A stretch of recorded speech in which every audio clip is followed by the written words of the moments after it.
Here I'm planting corn. Corn is best planted in grids. If you want to plant it in just one straight row, you need to make sure you're going to be there to hand pollinate most of them. But if you plant it in grids, that's how it's naturally supposed to be, and most of the corn will get pollinated. Also, when planting, make sure you plant the tip of the corn downwards, because that's where the root comes from. So the top part of the corn is the corn tassel. That's basically where the pollen is. You can see I'm dumping the pollen into a box, and I'm just going to add that onto the silk. Every bit of pollen needs to touch each individual corn silk. That's how the corn cob becomes full.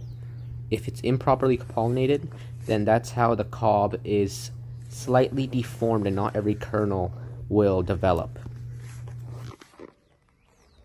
Okay, so I'm gonna harvest one of the first corns. This corn ear over here starting to turn brown, so you know it's harvestable. This batch of corn over here, I wasn't here to pollinate because I was on vacation, and by the time I came back, they were already starting to develop.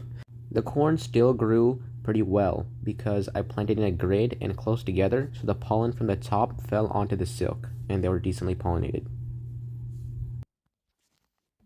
Since we were not here to support the corn, most of them fell over, but the good thing is that they all still grew multiple cobs of corn on each plant. That goes to show that for the corn plant, you don't need to be there to add much protection other than support.